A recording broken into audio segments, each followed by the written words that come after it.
If you want to learn how to turn your lawn like this into this video is for you. So after, I would say, 7 years of having a lawn that I'm trying to maintain, I did not know there was a trick. A trick to where you could either be dark green, striped up, looking like this, or what I used to look like here to the right. Nothing against my neighbor, but it's just a preferred method. To get the stripes, you need one very important tool and a different way of managing your lawn. So this is tall fescue.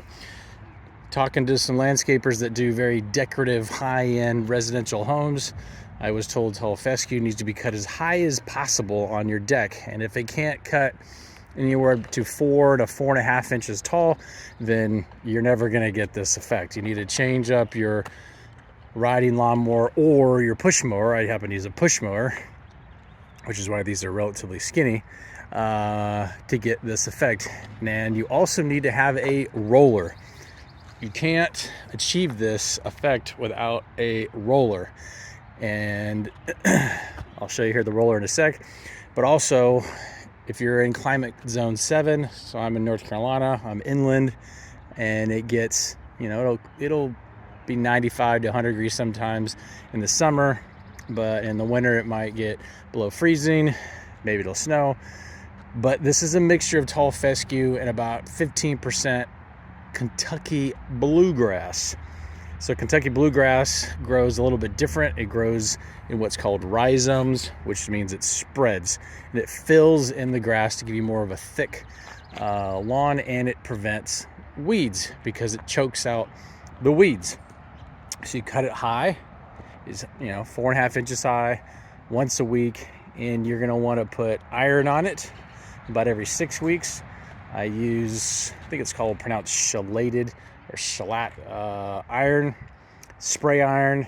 Besides, in the early spring when you're putting down pre-emergent, and there's a little bit, see how this lime green that's left over from the previous owner 10 years ago, a little bit of leftover ryegrass. Then that goes away in the summer, but it's a little more of a lime color. Slowly it's getting choked away. It used to be everywhere. Slowly it's getting choked away and it'll be gone maybe next year. And this is what the striper looks like. It looks like this. So you can do any push mower for the most part. And there's a link in the description to an optional one on Amazon. They all kind of do about the same thing. But this is there's some weight to it.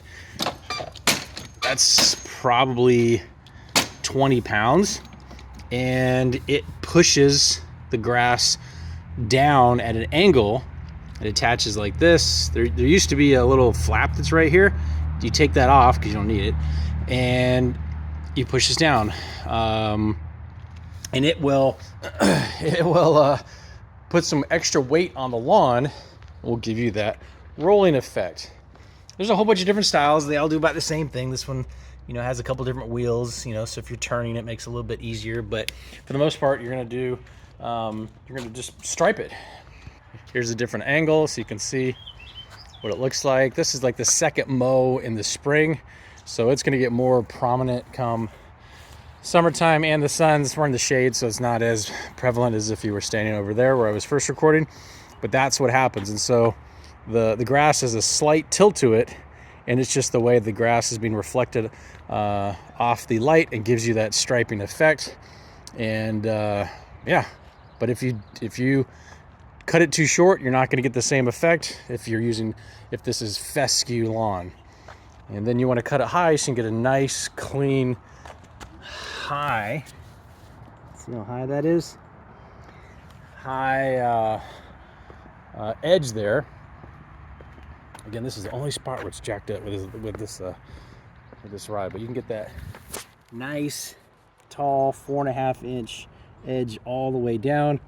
And I don't like to use a weed eater with the cable, the wire, to do my edges. I like to use the edging blade. It just is going to give you a nice solid line. It's easier because you're rolling it.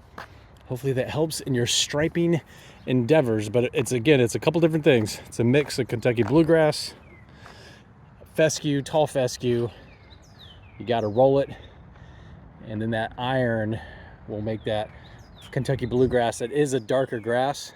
You'll get that significant difference. That's why there's a nice line there between my lawn and my neighbor's. Hope that helps.